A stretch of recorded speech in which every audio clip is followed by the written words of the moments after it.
Design beyond ordinary. Witness creativity that redefines the possible. Let your ideas define the next digital era. Thinking creatively. Exploring possibilities. Unleashing a world designed beyond limits. IX25.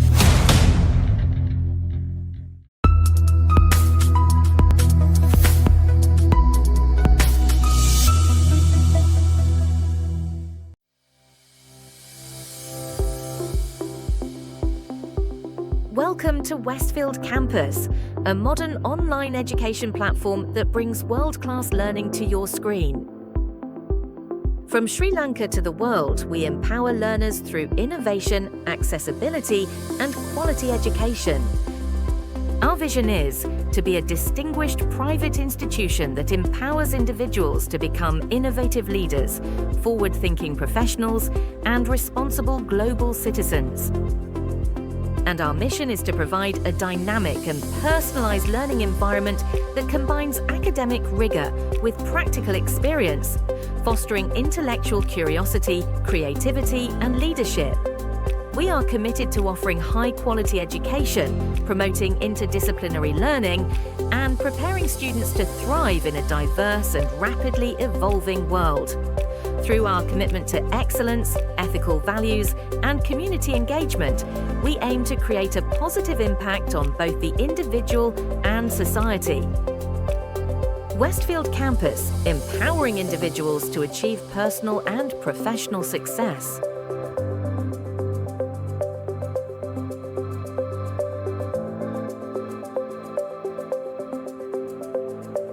Why choose Westfield Campus? 100% online Zoom-based lectures, globally recognized qualifications, assignment-based evaluations, academic and professional courses, affordable fees.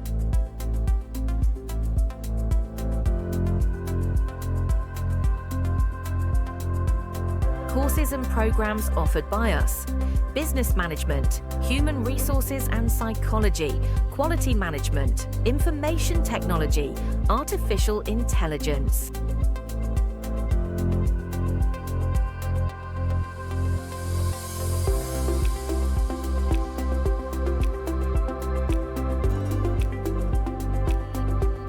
Even though we're 100% online, you're never alone. Our virtual classrooms are interactive, engaging, and supported by real-time mentorship. Our students learn, share, and grow, no matter where they are. Enroll now, learn from anywhere, graduate with confidence. It's your turn to take the next step. Join the digital revolution in education with Westfield Campus.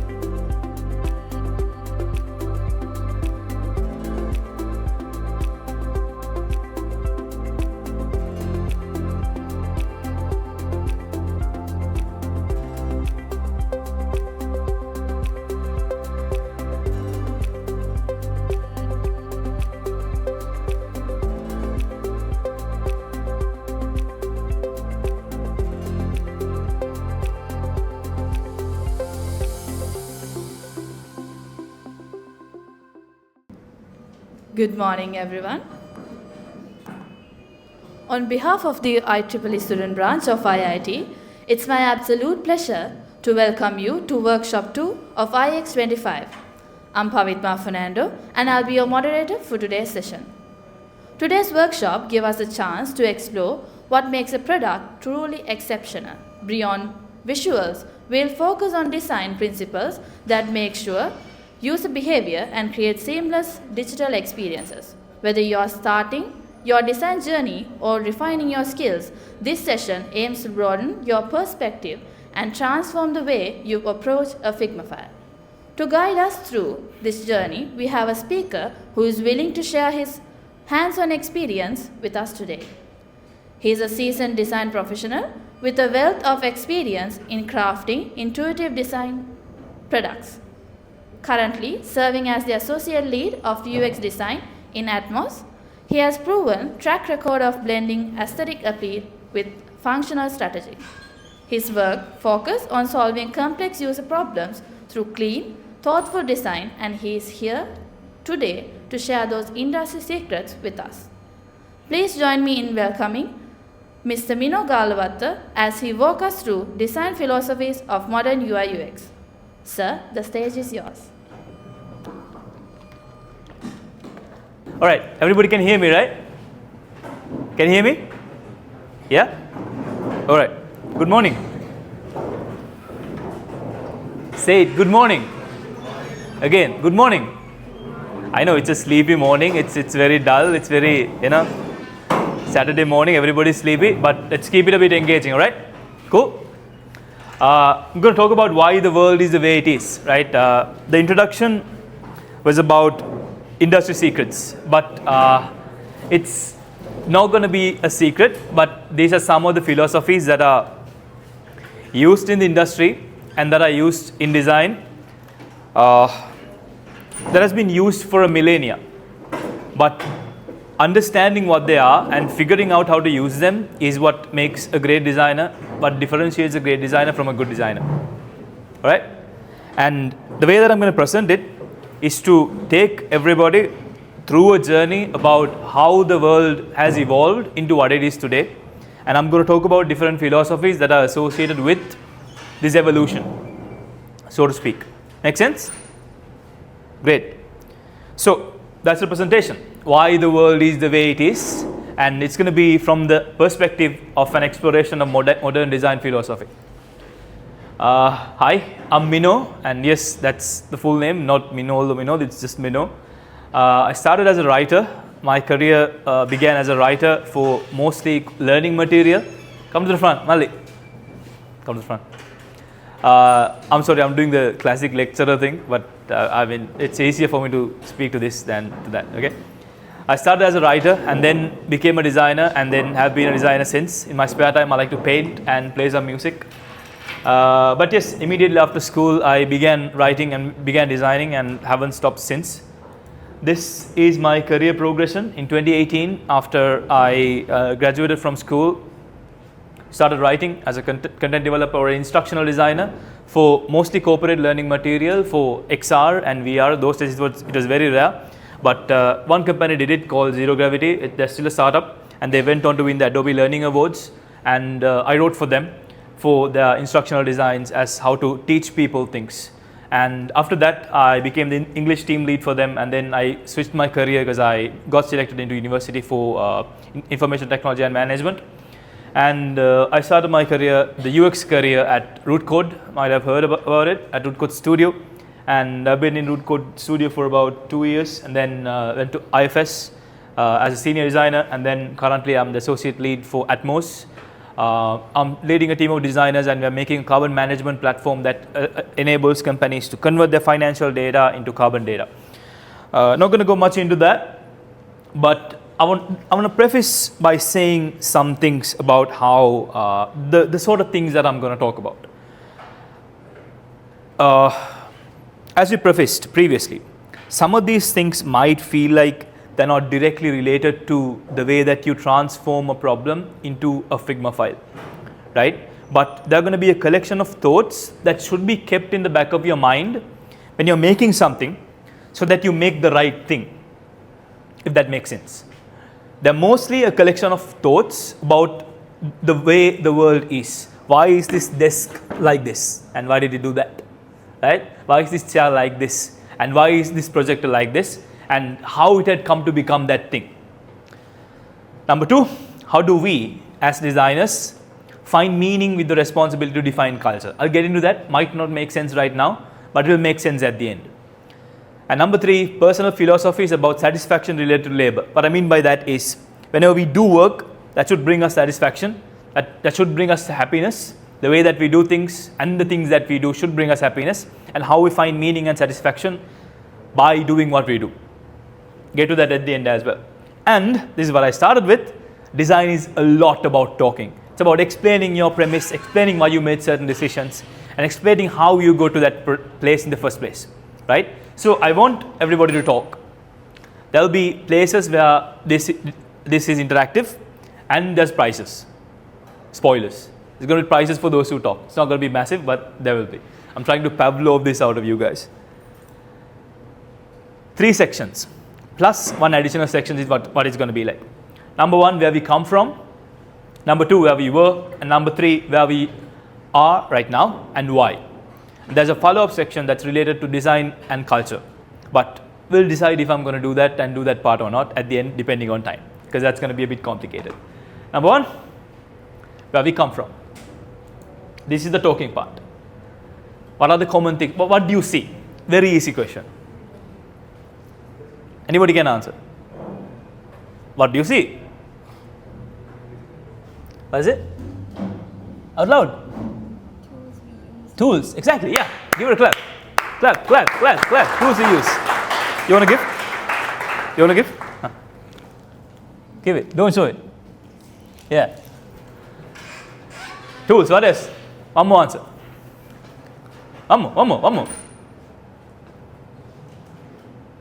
Nobody? What do you see? Now, what do you see?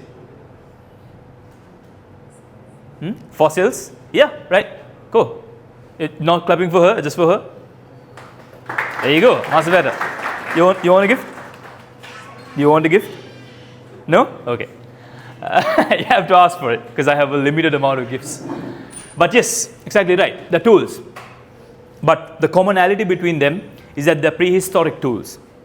Right? They were tools used by ancient humans that wanted to that had a problem and they wanted to solve it, so they created tools to make their lives easier. At the corner we see a dagger crafted out of obsidian, and we have a spear, we have some rock tools that were also sharp things that were used to cut things. We have a pole of some sort that was used for a purpose, and we have a bit more of an advanced tools that connected a combination of materials, like a hammer, like a shovel, and like an axe, right? And all of these things have something in common. I'll get to that. But does anyone know what this is? Very easy. It's a bone, right? Right. You deserve a gift. I like you. You answered out loud. Here. Yes, it's a bone. Exactly right. But the special thing about this bone is that it's a tool. And it's not just a tool. It was a tool used since the day of the Neanderthals. Like to say a story about this one, right? Is that I don't know how true this story is, but this is how I came across it. So take it with a grain of salt. When the archaeologists found this bone rather, they knew it was a tool, but they didn't know what exactly it was used for. So they were searching for it. And one of the archaeologists took it home, or a picture of it or whatever, and the father asked, hey, why do you have a bone polisher? And he was like, is that what this is? I didn't know what it was. And it turns out the archaeologist's father was a leather worker. And that leather worker and all the leather workers around the world still use this tool to polish their leather with this bone. And it's called a lesoa. I don't know how well I'm pronouncing it, to be honest. But it's still used to this day. And this is the research paper where since Neanderthals, from 40,000 years ago or even more, we have used it to this day. And it has not changed by even a little bit. It has not changed since those days. The tool that they used from the days back is still being used to this day without even a single iteration. It's quite interesting, right? Because everything has gone through so much changes. Materials have changed. If we take the hammer, if we take the spear, if we take an axe, materials have changed. The design has changed so that there's more impact and force can be transferred from the hand to the material that we are punching it from. Right? So much has changed, but not this. Do you have any guesses as to why? It's fairly simple, right? Because it worked. It didn't need any change. And people tried to change it. People tried to make it work easier, make it cheaper. They made it with plastic, they made it with metal. But it didn't work as well as the first design, as well as the bone. It worked superbly well. It was incredible. So it lasted, right? That's why I like to say we come from a place of functional design. We come from a place of appreciating things that work, that gets the job done. The foundation of humanity is built upon function. We had a problem, we solved it. Whatever helped us get from point A to point B, we appreciate it. And we try to iterate on top of it and build something better. But at the foundation of it all, there was function. It had to work. It had to work well. And if it worked perfectly well, if it didn't need any change whatsoever, it lasted for a millennia. And we used it to this day. But yes, I understand. They had simpler problems those days. They wanted to hammer things, they wanted to kill things, they wanted to cut things. But we have more complicated problems these days, right? So those designs might not be perfect designs like the bone polisher. But still, we can get close and we can keep on iterating, but the foundation has to be there. The foundation is functionality. That's why we say we come from a place of functional design. Section 2, where we were. I know it doesn't make sense very grammatically, but you get the idea, right? Ideologically, I'm saying after the era of the prehistoric era, we move into the era of this. Yes, I'm time skipping a lot. But then, after iteration and everything, humans evolved, humans built civilization, humans created art, humans created culture, and Renaissance happened. There were artisanal crafts. What an artisanal craft is, it's very famous in the East, like in our country, in India, in China, the Asian countries, is a craftsman who makes and designs by himself. You know, if you go to villages even right now, people that do paduras and sesata and stuff like that, they are artisanal craftsmen. They make one-of-one designs and they're handcrafted and they're incredible. They are creativity, they're designer, they are a designer and they are a producer. If you go and see to those cultures, the furniture that were custom made, they were artisanal furniture. They were handmade and they were appreciated. After that, during the Renaissance, things like this, yes, things like this here. There came an intricacy that was involved with it, because people appreciated the aesthetics of whatever that was made. It wasn't just function, it was also the aesthetics of what was made. They wanted it to be beautiful. They wanted it to work at the foundation, but they wanted it to also look nice. But towards the end, the aesthetics overtook function. Like this table.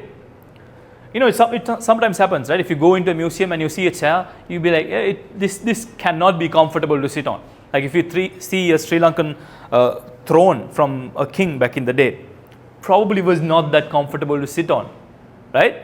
The function was there, yes, but the aesthetics overtook it.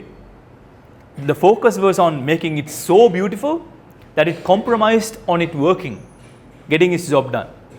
And this came with ego of the consumer, because in the prehistoric era, whatever was used to complete the function and that's it, right? You cut things, you're done. You have a cut fruit, you have a cut piece of meat, that's it, you're done.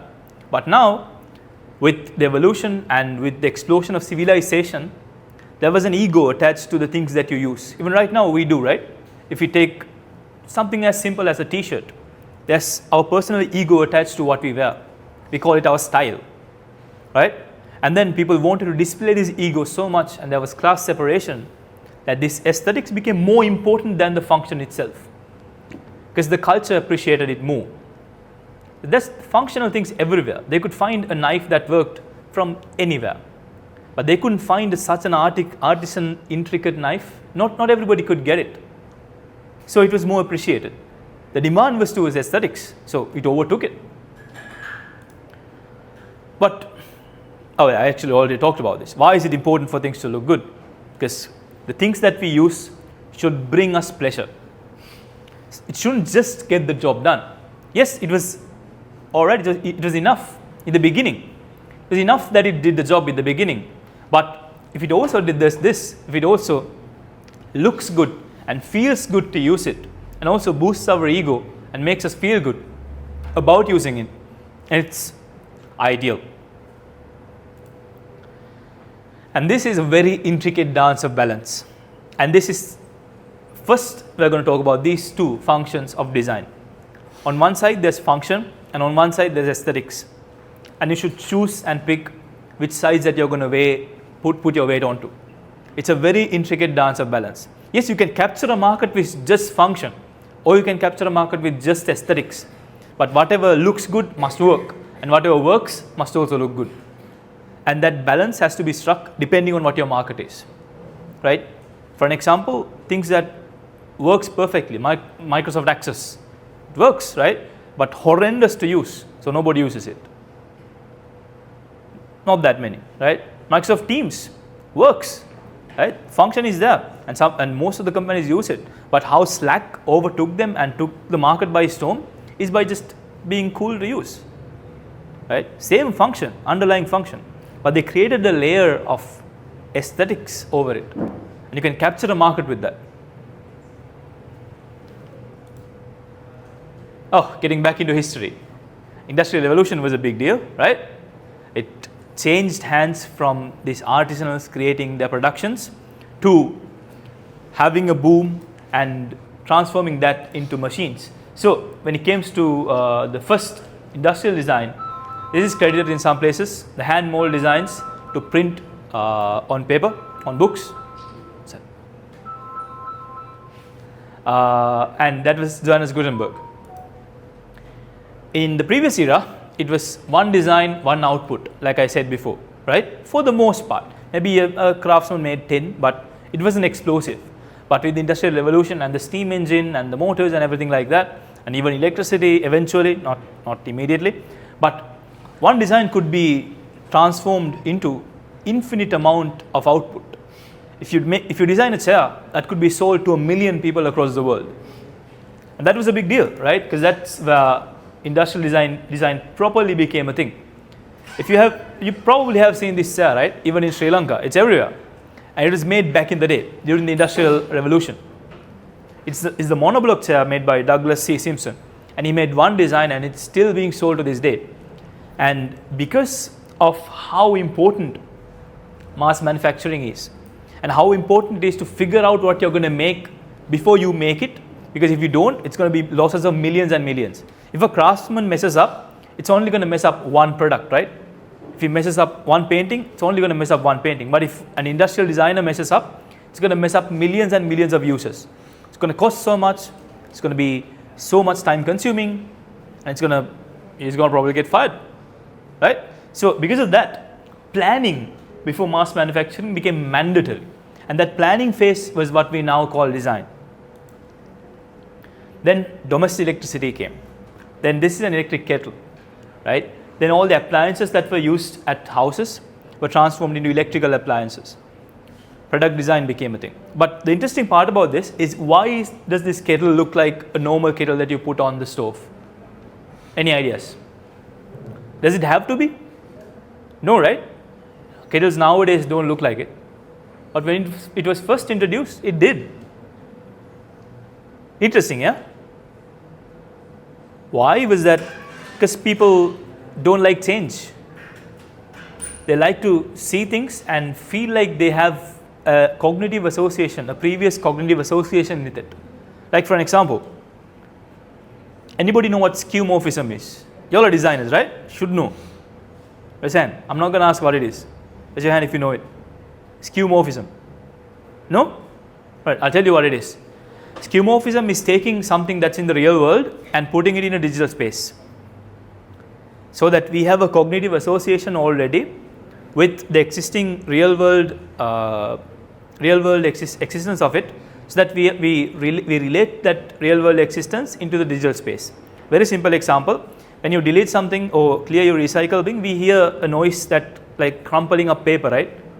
It doesn't have to be like that, right? But that is a skeuomorphic design, so that the designer has thought, hey, people think that crumpling up a paper means clearing out the garbage or emptying the garbage, so we put that exact noise into the digital sphere, so that they have a similar, an existing association with it. That's what this is.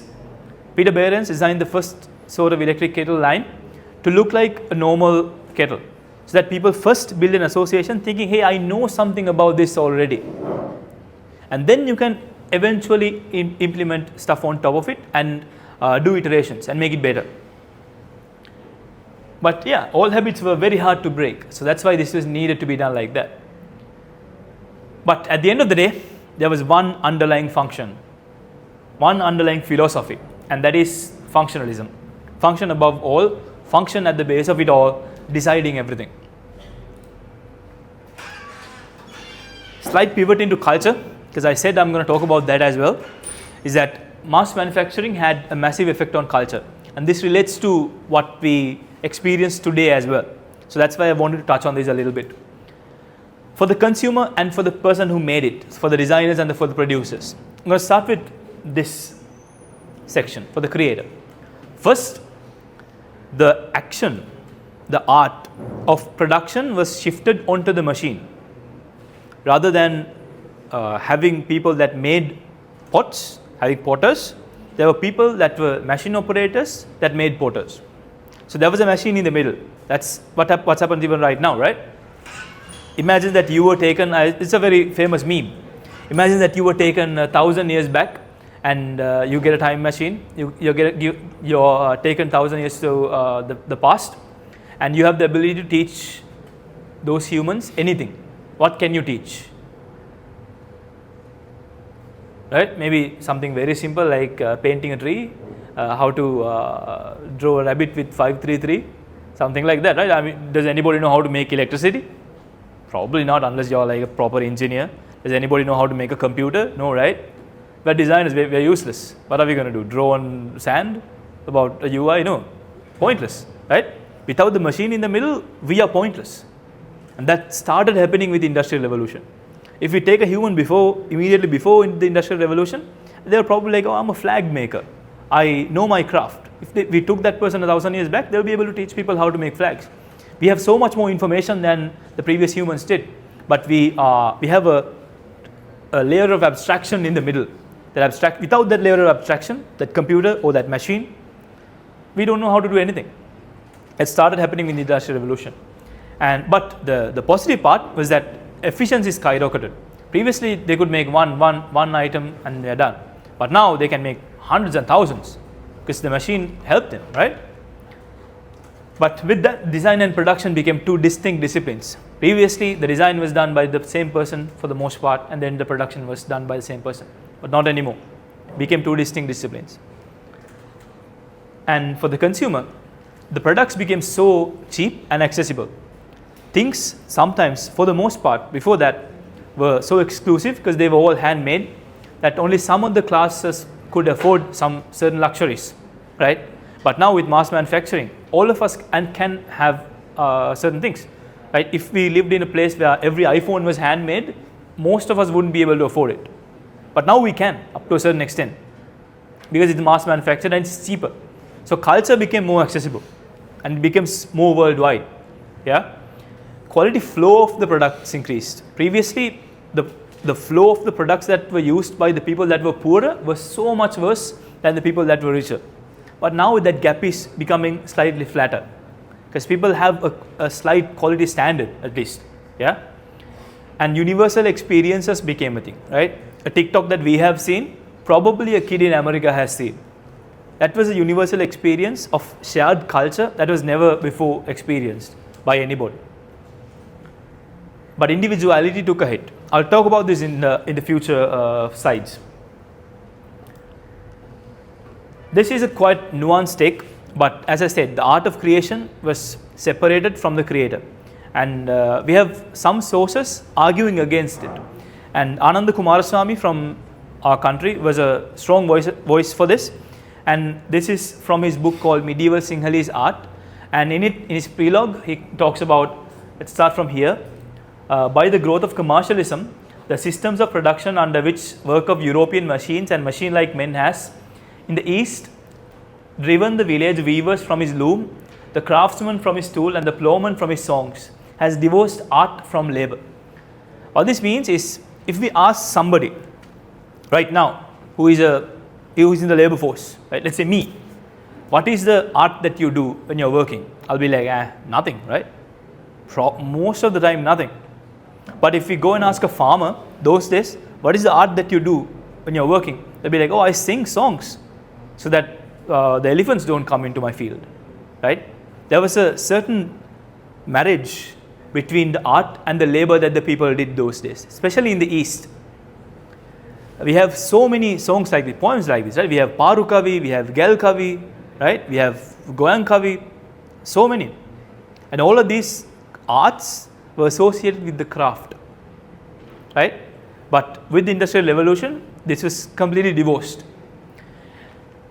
The Industrial Revolution and the magnitude of creation potential divorced the crafts from the human and the art from the labor. And there was a massive stigma against this led by William Morris. And he called it the arts and crafts movement. And he said, real design should bring pleasure, obviously to the user, but also to the person who made it, the person who makes it. Should also be happy that they're making it. If not, they shouldn't make it. It doesn't have to be handmade or anything like that. That's not what he's saying, right? But those days he said, he implied that it needs to be handmade. But the philosophy has evolved so that it doesn't need to be handmade. But if you're making it, do it happy. Be happy about making it. If you are, then your best output is going to come. If not, you're just going to be like, I'm done. It's not going to be great.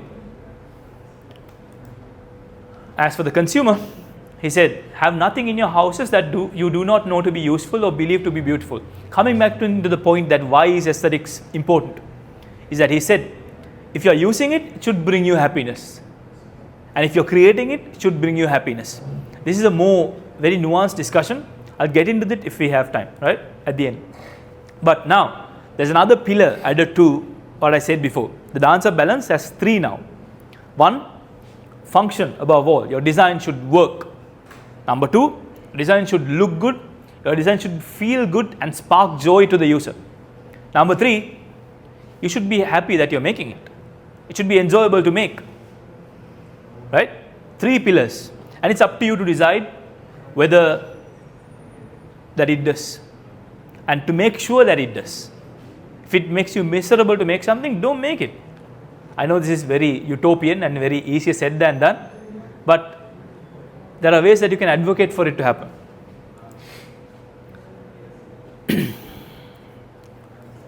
Has anyone seen this alarm clock?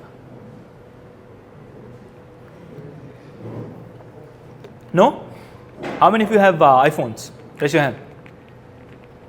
2, 3. Some of you do, right? If you have an iPhone, you've probably seen this clock. This is a clock designed by Dieter Rams from Braun, and he designed an alarm clock that did this dance of balance very well. He said, this is less but better. He said, this costs less to make, but it looks great and it's better than the clocks on the market. There is a certain highlight on the alarm. There is a certain distinct number pattern that's very easy and legible. And he said, this is less, but it's great, it's incredible and better. And we see his influence everywhere throughout the current digital landscape. If we take the calculator of the first iPhone that was released, skeuomorphism, where he took Johnny Ive of Apple, took the design from Dieter Rams, and he skeuomorphized it into the iPhone. He said, the most popular calculator in the world, I'm going to make that a digital interface. He said, the most popular radio in the world, I'm going to make it look like my Mac. He said, the most popular speaker in the world, one of the most popular those days, it was appreciated, I'm going to make that my iMac design. And he skeuomorphized some of the digital designs that Dieter Rams did, and Johnny Ive transformed the less but better concept into the current world. Now I'm going to read this, and yes, as we go into design philosophy, it's very intricate, it's very complicated, and there's a lot of things. It's super vast and super interesting, but not enough time to go into all of these philosophies. So come here. Yeah, come here. Not going to bite. Super complicated, so I'm not going to get into all of those, right? But if you go into it, I talked about functionalism. I'm not going to talk about minimalism or deconstructivism, invisible design, Bauhaus, aesthetic movement, Gothic revival. These are the phases that we passed to get to where we are right now. And we have 2 right now that I'm going to talk a little bit about: flow state design and serendipitous design. Number 3, where we are. All right, now I want some engagement, right? Everybody knows what this phase is about. Everybody has lived in it. most of you guys, hopefully. What's common between all 4 of these things? Now we are into UI. What's common? Answers. What's common? They're not user-friendly. Not user-friendly. Great. Cool. I have to poke and remember. Come on. Yes. If people answer, we clap. Yes. What else? What else is common? What's common between these things? Yeah. Go. Yes. Thank you. They're not that aesthetic. They have something common that it doesn't look that great. Yeah. What else? I mean, you guys didn't say the same things about the prehistoric tools I showed, right? They were also not that great looking. There are so much prettier hammers right now. Yeah? So many prettier harpoons and axes that we can use to get our job done. I want to create a relationship between this image and the first image that I showed you guys. Is that they are very much the same, I feel like, very interestingly. The prehistoric human had problems, right? So did the prehistoric internet human. When the internet first became a thing, they didn't know how to, implement complex CSS, do animations to make things pop out of things, fade out, and how to make the most intuitive website. Yeah, they didn't. But they solved their problems. Does anyone know what this website is? It's IMDb. Right? This is IMDb, and it was made as what movie were they both in, and they made a database for it, so that they have an actor that they like, and they can find another movie that actor was in. They had a problem, they solved it. Didn't look that great, did the job though. Yeah. So what I want to emphasize here is that this was a paradigm shift. What a paradigm shift is, there was a certain existing culture or a status quo once of humans, and it changed drastically. Same with humans starting to use tools. The paradigm shifted, and we were very prehistoric about it. We were very functional based, and same with the internet. When it came, the paradigm of information dissemination changed drastically. The way that information was transferred from one human to another changed very drastically, and we were very prehistoric about it. There's another very common, very easy answer to what's common between all 4 of these, is that from here as well, from this paradigm shift as well, we started from a place of distilled function. What I mean by that is that it's exclusively functional. It works. That's it. Yeah, it didn't look that great. Yeah, it didn't have a lot of aesthetic appeal. The user experience was miserable, but it worked. Got the job done, right? And we iterated on top of it. That's what we do the best.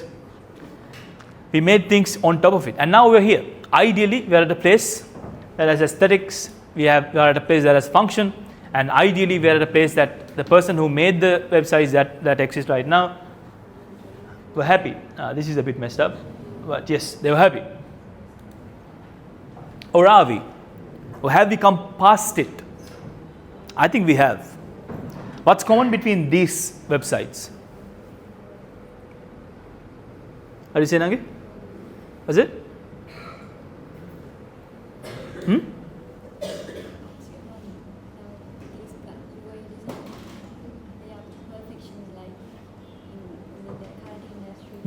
today's TikTok, they have the most perfect UX design. Agreed. Yeah. Yes. They're trying to perfect the experience, right? They're trying to make it really, really attractive to use. They're trying to perfect their UIs. They're trying to make it really, really beautiful. They're trying to make it really pleasurable to use. And they follow a certain concept called flow state design. Were you guys on the internet when Facebook had an end? When you could scroll so far that Facebook said, hey, you're done. There's no more posts. Were you guys on the internet back then? No?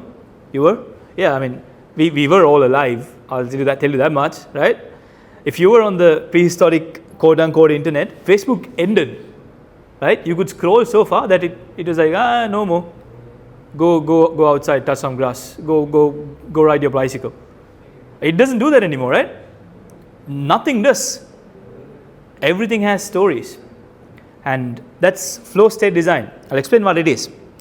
But flow state design was a concept, a philosophy of design that comes from gambling. It comes from slot machines. You know what slot machines are, right? You pull a lever, it goes, turns around with all the blinking lights, and then if you get 3 in a row or 5 in a row, you win. And it's designed so that the person pulls the lever again and again and again. Designed so that there's no outside stimuli. It's designed like a cocoon. If you've been in a casino, designed like a cocoon. Nobody delivers you drinks, no distractions. You're supposed to pull the lever. And studies say that when people win, they're frustrated. People who play these slot games so much, when they win, they're like, what the hell?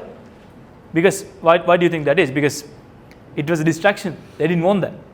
Now they have to make a decision to whether keep on pulling the lever, to keep on scrolling, or to stop, take their money and go away. But with the current design philosophy, they don't even offer an out like that. They don't win, right? We get to scroll forever, endlessly, and content will always be there. That's flow state design.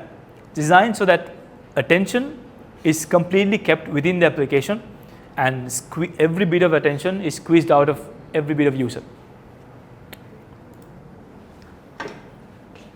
The question whether we are at a place of three-way balance, as in function, aesthetics, and pleasure to create, is very subjective. It depends on where you are and what type of work you do, right? And it depends on your personal morals and your personal philosophies. So it's up to you. I'm not going to say anything about it. Subjective. 3.1. Yeah, we have time. The designer and the culture. Now it's going to be a bit boring. If it wasn't this far, it's going to be a bit advanced, and you might feel like you don't need this. If you don't, feel free to doze off, right? But if you like it, you can listen to it. It's a little bit about the conceptual aspect of the responsibility we have when we design. A lot of us, when you go into the industry and you stay 4 or 5 years, even at that point of your life, and especially in the beginning, we have this perception, we have this discounted perception of the things that we do. We think, oh, we're designing UIs, we're just making some screens, right? We're making an application, we're just making some application that a couple of users use. We have a very disingenuous and a very tiny impression of tiny idea of the impression that we have on the world. I think this is very wrong and very irresponsible of us, because I think the designer defines the culture. I'll go into why. Even if you're at a very small company that 10 users, that have 10 users. Very annoying question that was very prevalent back in the day, but not so prevalent anymore. Do you think a designer is an artist? Yes or no? Yes? Those who say yes, raise your hand. Lovely. Those who say no, raise your hand. Right, nobody says no. Incredible. Yes, okay. When you get more mature in your career, most of the designers don't like to be called an artist. It's downright perceived as offensive for them to be called an artist. I don't know why this is very prevalent, but I love that you guys have an artistic identity within the work that you do, because we should, right? We're in a creative profession, and I don't know why, but I did the same lecture 2 days ago to a more professional body of people, and most of them said, no, a designer is not an artist. Because their identity is very ingrained in logic, and their identity is very ingrained in saying, hey, we are not just pixel pushers, we are not just UI designers. We define the logic of the flow, we define what the users love, we figure out, we do research, and they want to be perceived as a technology person.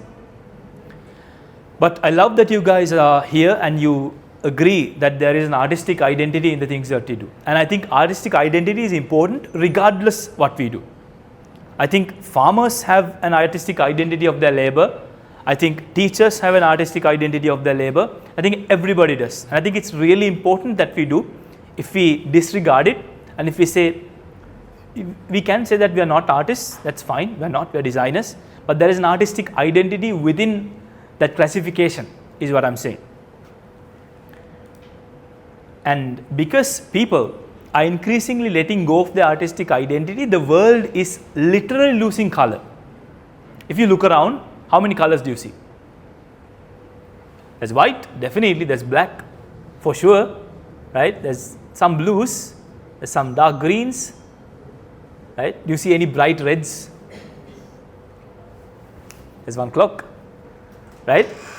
And it's very interesting, right? Because this is a chart of pixels across all photos taken from 1800 to 2020.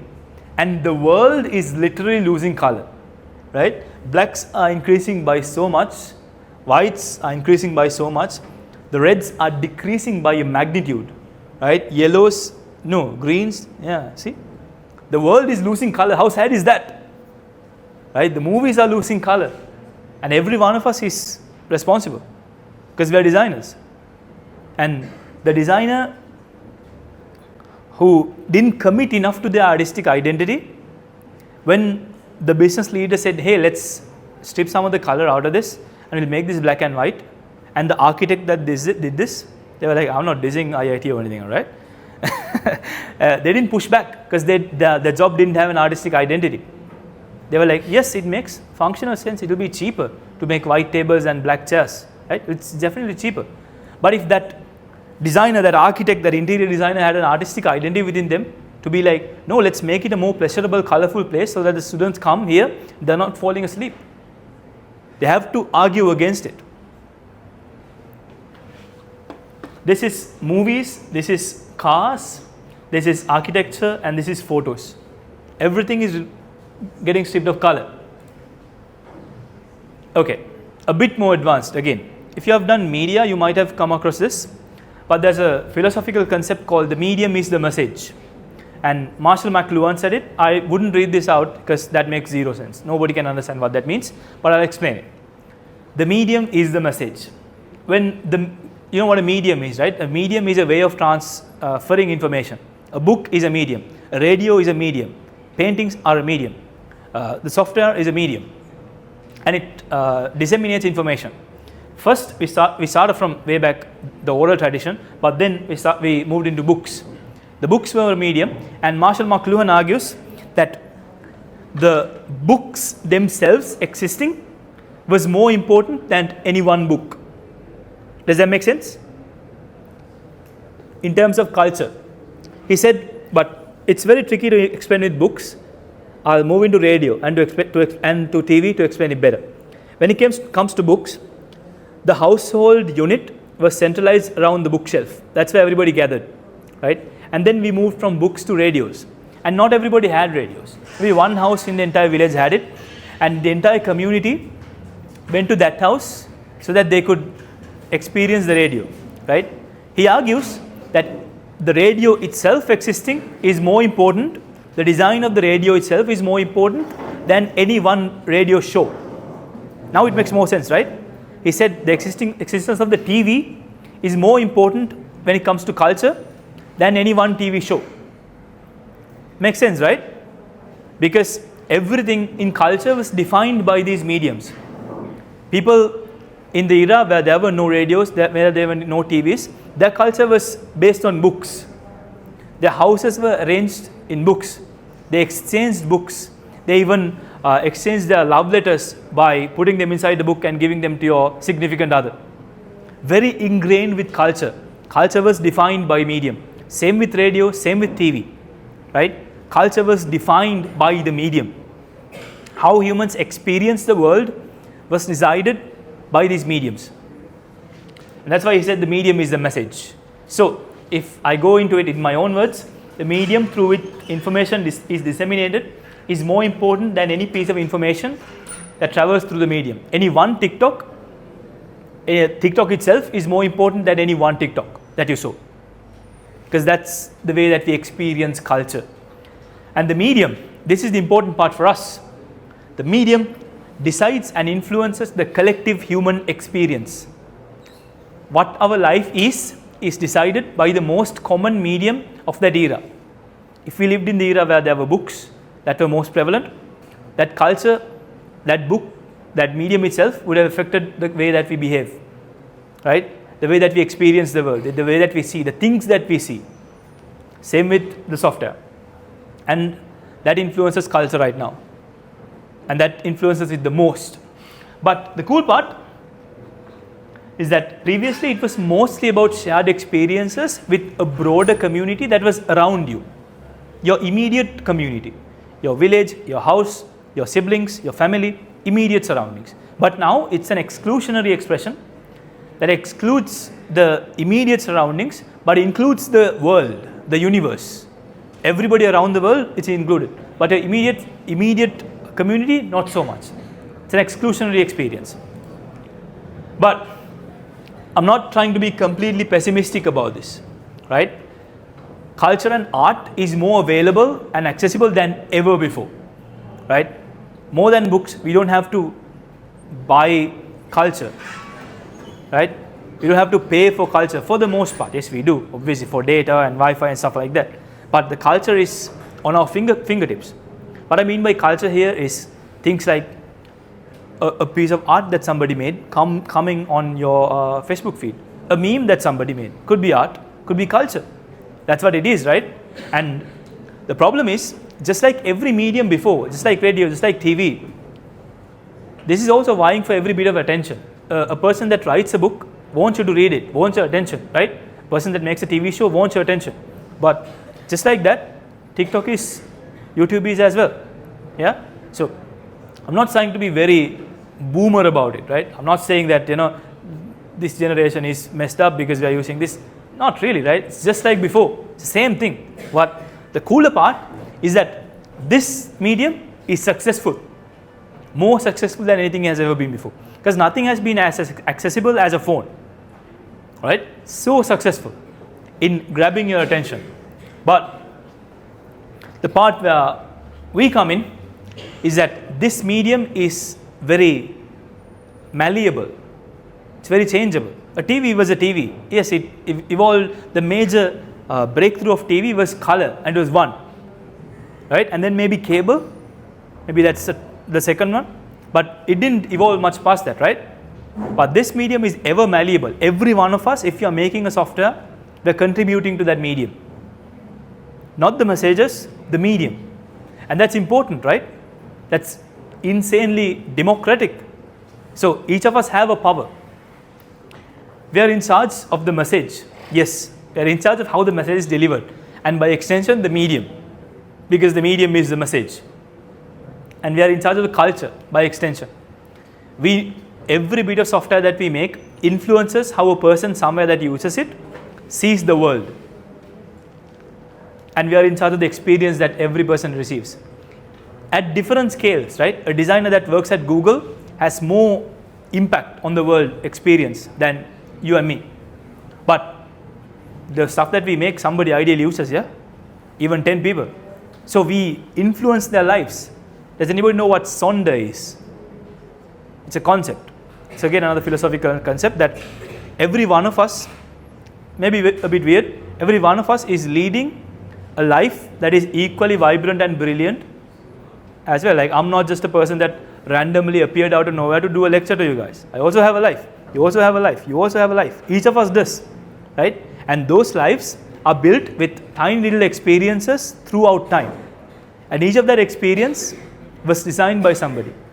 And we as designers are in charge of making one of those things. So it's important, yeah? It's such a power, it's such a responsibility. Yes, I'm not trying to be very utopian about this, right? I understand that there is an element that I'm missing here, that I'm ignoring here. That's the business requirement. Because we are not making things willy-nilly, right? We have a person that comes and says, hey, I want something like this to be done. It's a business requirement. But the design is in the middle. The developer is in the middle, right here. I think it's our responsibility that we, number one, have an artistic identity and we push back on things that makes culture flattened. And number two, I think it's important that we push for not just user experience, but user betterment.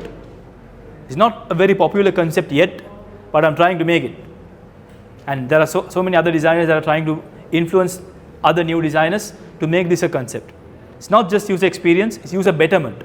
We want the user to be better, have a more enriched life.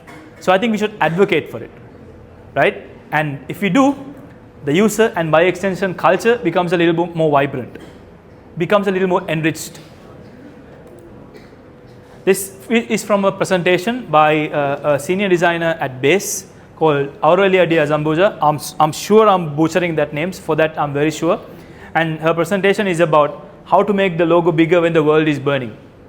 I'm not trying to be very pessimistic about this, but she talks about finding meaning in a world that tries to trap people into an attention economy. And she talks about how to find meaning in a labor that does this. If you have some time, go and check out her presentation, it's very incredible. But I wanted to put this and say there is a cognitive dissonance between the world right now and the type of work that we do. And finding meaning in that is quite tricky, but not impossible. It's very possible. And I think the way that we do that is within our job description itself. Right? What do I mean by that? What do I mean that our job description itself have a way to bring about meaning to the work that we do? I think it's important that we understand that yes, the work that we do is not so simple. It's not just doing a UI that looks nice. It's not.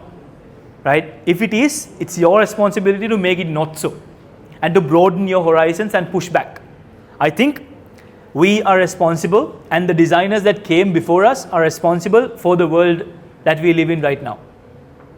I think somebody decided that this chair should be black. Somebody, designer, decided that this table should be white. Or they said, okay, and didn't push back when the business requirement demanded that the table be white. Right? I think we have that responsibility. I love that I'm talking to designers and ideally future industry professionals. I think we should keep that in mind. Our job description itself demands that we manage the user experience. But this definition is not so simple.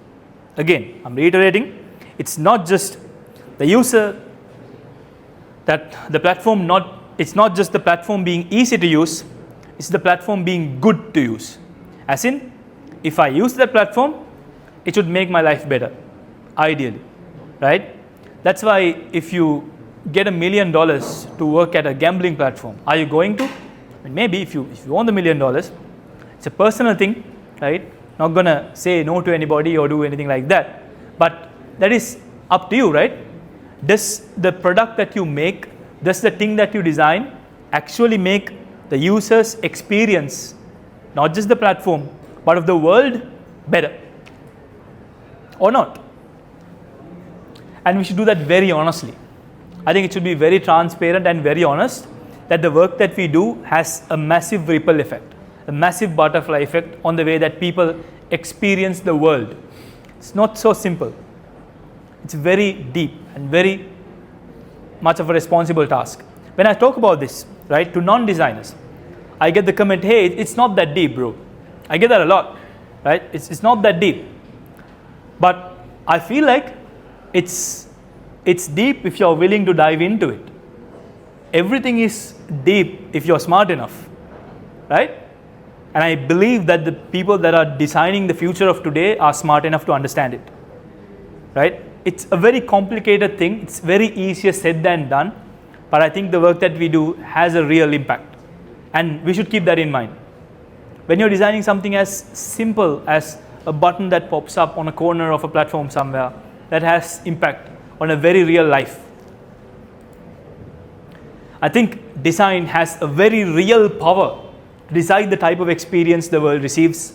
And I think it has the power to define culture and to affect the collective human attention. Somebody decided the slot machine should never stop. That somebody was revolutionary, right? But was that somebody good? I don't know, it's up to you to decide. But thing to remember is that it very much has an effect and an impact.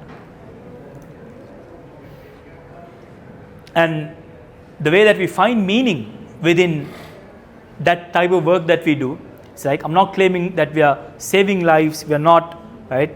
I'm not claiming that we are doing work like the military, we are not. Don't get this twisted. What it has an impact on the experience the world receives. And if you feel like, if you can ask yourself, does what you design truly make a life better? Not just user experience, but user betterment. Then, yeah, you can be satisfied, because that is meaning, right? You're delivering you're making the world effectively a better place. If you're making a movie that has color that is not consistent with all the movies that are made right now, if you're making a painting that has color that was not generally mainstreamly used, if you're making a UI that has more color and better color than a UI that's traditionally trending in Dribble, you are making the world a better place. Because as I said, the world is losing color, and how sad is that, right? And if so, you can be satisfied. You can truly say, after you live your life, after you're retired, you're sitting on one of those Hansi tours that our grandfathers have, you can be satisfied that, hey, I made the user's life better. You shouldn't have to just be embarrassed and say, yeah, I'm a user experience designer. I made experiences that are good to use. No, I made experiences that actively made lives better. That's something that you can actually be satisfied about, yeah? That's it. Thank you very much. Any questions? All good? All good? All right. I'm Mino Gallawatta. If you have any questions, it's spelled like this, MINOGALLAWATTA. I'm always happy to speak to everybody. If you have any questions or clarifications that need to be done, please hit me up on LinkedIn and just attach a bit of message saying that you were in IEX25. And I should also thank everybody. I spoke at IEX24 as well last year, but I did a very different design explanation and a workshop that has to do with more design process and working with design and stuff like that. But right now I'm in a more philosophical and a behavioral psychology part of things, and they gave me the flexibility to do this lecture. So I have to thank them, and let's give them a round of applause for this opportunity. Yeah.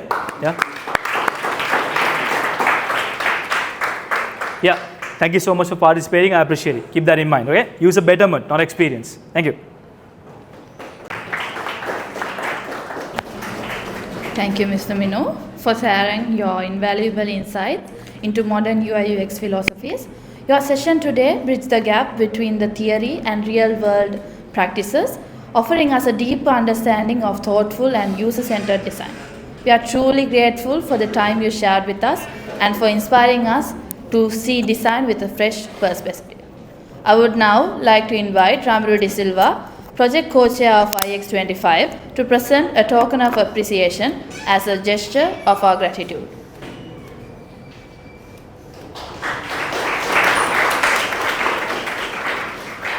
Sir. Yeah.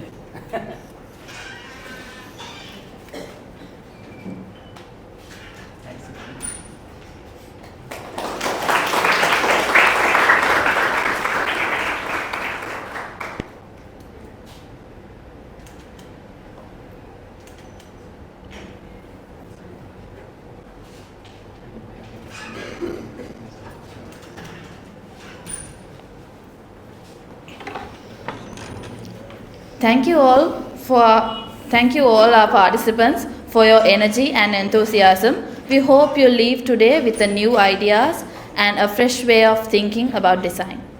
Also, a quick reminder to all our participants, concept round submissions will close on the 24th of November.